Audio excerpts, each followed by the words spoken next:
राजन जी, मैं आपका रुख करूंगा और जिस तरीके से जहां भारत का डिफेंस सेक्टर को लेकर बात की जाए तो लगातार जो आत्मनिर्भरता भारत की इस वक्त देखने को मिल रही है राजन जी, खास तौर पर डिफेंस सेक्टर में, जिस तरीके से पहले हम सारे हथियार एक समय पर विदेशों से खरीदते थे, लेकिन आज के समय में हम हथियारों को बना भी रहे हैं, डेवलप भी कर रहे हैं, टेस्ट भी कर रहे हैं और साथ ही साथ विदेशियों को बेच भी रहे हैं।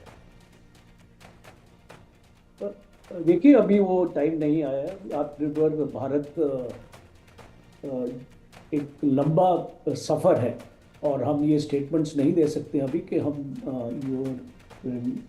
आत्मनिर्भर हो चुके हैं। हम कोशिश कर रहे हैं आत्मनिर्भर की तरफ जाने के लिए, क्योंकि अभी काफ़ी टेक्नोलॉजीज़ हैं हमारी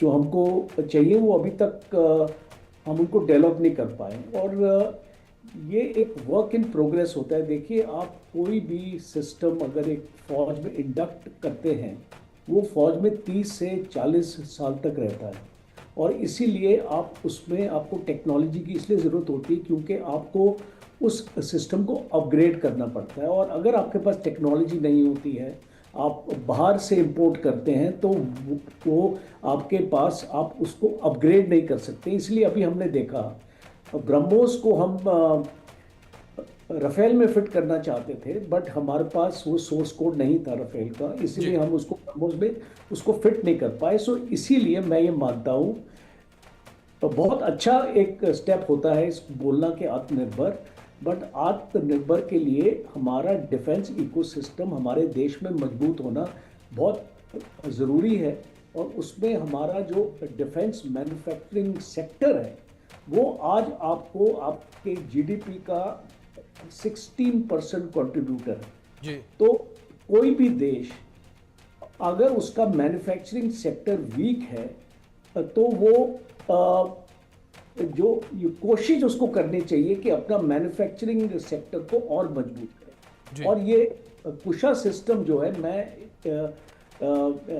इसको कॉम्प्लीमेंट करता हूँ डीआरडीओ को और भारत इलेक्ट्रॉनिक्स लिमिटेड को और टाटा एडवांस सिस्टम्स को, बिकॉज इसमें टाटा एडवांस सिस्टम्स का भी कंट्रीब्यूशन है। अब आप देखिए, आपके पास S-400 था, नेक्स्ट आपके पास बराक 8 था। अब S-400 400 किलोमीटर, बराक 8 आपका 80 to 100 किलोमीटर। बीच में जो हम एक जब एयर डिफेंस की बात करते हैं तो उसमें हमको एक मल्टी लेयर एयर डिफेंस की हमको ज़रूरत होती है। तो 400 और 100 किलोमीटर्स के बीच में हमारे पास कोई भी सिस्टम नहीं था जी। तो अब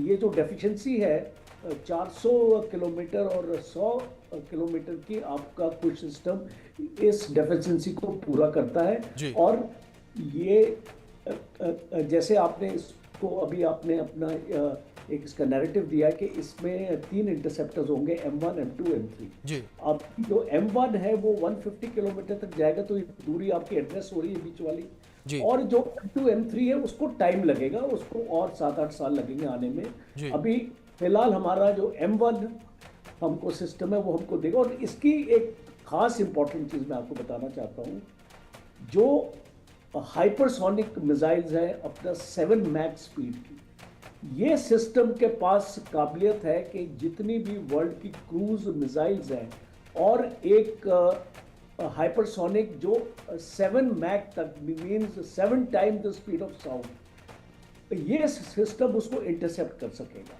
और दूसरा इंपॉर्टेंट है, हमारे पास रशिया के लेगेसी सिस्टम्स हैं, जैसे कि हम पिचौरा की बात करें, ओसा एकी की बात करें, ये जो सिस्टम है ये उनको रिप्लेस करेगा। देखिए, हमको अभी रशिया पे डिपेंड करने की जरूरत नहीं पड़ेगी हमारे एयर डिफेंस के लिए। S-400 ही रह जाएगा जो हमको रशिया से मिल रहा है जी। बाकी तो हमारे पुराने लेगेसी ये सिस्टम हम जिनको बोलते हैं जी, ये उनको बिल्कुल, मतलब राजन जी पुराने सिस्टम को नए से भी रिप्लेस करेंगे और ऑब्वियसली जब कुछ नया सिस्टम आएगा तो वो आधुनिक होगा और पुरानों से बेहतर भी होगा। बंसल जी, अगर बात पुराने से बेहतर को लेकर की जाए, जिस तरीके से जो कुछ है वो पुराने सिस्टम से बेहतर होगा, किस तरीके से बेहतर होगा और किन किन पॉइंट्स पर ये जो है ज़्यादा बेहतर माना जा रहा है जो भारत के पास मौजूदा एयर डिफेंस सिस्टम है? देखिए, जैसे जनरल कोचर साहब ने बताया कि जो जी बीच की रेंज थी हमारे पास में 80 तक का था, और जो 400 S-400 था, तो ये जो मिसाइल M1 है ये 150 तक से रेंज चेंज करेगी। M2 जो है 250 और M3 350 तक। तो इस प्रकार से वो पूरी सारी की सारी जो मल्टी लेयर सिस्टम हो जाएगा। देखिए, मल्टी लेयर सिस्टम का होना बड़ा आवश्यक है। जैसे कि आप देखते हैं कि इजराइल के अंदर है वो जो उनका आयरन डोम है, उसके अंदर में भी मल्टी लेयर सिस्टम है, जिसको कि हालांकि अब कुछ वो इस बार कुछ जो मिसाइल्स या आई थी, चाहे उसको हूती ने छोड़ा या हिजबुल्लाह ने, तो उसको वो रोक नहीं पाया, लेकिन काफी वो इफेक्टिव था। इसी प्रकार से अभी जैसे बात चल रही है कि एयर डिफेंस सिस्टम या कवर होना बहुत जरूरी है। जैसे जी कि अभी यूएस जो है वो गोल्डन डोम बना रहा है, और गोल्डन डोम की जो बात कर रहा है, हालांकि चीन इससे बेहद परेशान है और वो इसका ऑब्जेक्शन उठा रहा है। तो ये सब कुछ जो है अपने देश की सुरक्षा के लिए करना बहुत आवश्यक है। जैसे जी दूसरे कंट्री कर रहे हैं, तो हिंदुस्तान भी पीछे नहीं रह रहा है। और बिल्कुल दूसरी बात मैं ये बताऊं कि जैसे हमारा बहुत कुछ थोड़ा बहुत स्लो सिस्टम है, अभी जो प्राइवेट प्लेयर्स आ रहे हैं इसमें, उससे जो है ये फास्ट हो जाएगा। अभी तक जो HAL वगैरह थे, या जो हमारे जो पब्लिक सेक्टर अंडरटेकिंग थी, तो उनकी बजाय जब प्राइवेट सेक्टर इसके बीच में आएगा, DRDO टेक्नोलॉजी डेवलप करके प्राइवेट सेक्टर को देने पर जो है वो जल्दी होगा। क्योंकि प्राइवेट सेक्टर में चीज़ें जल्दी मूव होती हैं, वहाँ ज़्यादा कोई हैसल नहीं होता। और इसके अलावा उनको जो है एक रेवेन्यू जनरेशन भी करना होता है। जो अगर जो पब्लिक सेक्टर अंडरटेकिंग है या कुछ है, उसमें थोड़ा एक सपोर्ट रहता है गवर्नमेंट का, तो थोड़ी एक सेंस ऑफ सिक्योरिटी में उतना चुस्ती नहीं रहती। और जब ये प्राइवेट सेक्टर होगा तो चुस्ती आ जाएगी, और बहुत जल्दी ही ये बनेंगे। और मुझे को लगता है कि कुछ दिन में जो होगा, अभी भारत अपने आप में आत्मनिर्भर होने के साथ जी साथ में हमारा जो डिफेंस एक्सपोर्ट वो भी बढ़ता जा रहा है, 2.6 बिल्कुल बिलियन तक चला गया है। और भी वो आगे बढ़ता जाएगा। ब्रह्मोस की डिमांड जो है अभी, उसने जो अपनी कैपेबिलिटी दिखाई है, बहुत से कंट्रीज में उसकी डिमांड बढ़ी है। फिलिप्स ने पहले ऑर्डर दिए हुए थे, थाईलैंड, वियतनाम, इंडोनेशिया, मलेशिया, उसके साथ साथ में UAE, कतर और सऊदी अरबिया और दक्षिणी अफ्रीका और ब्राजील,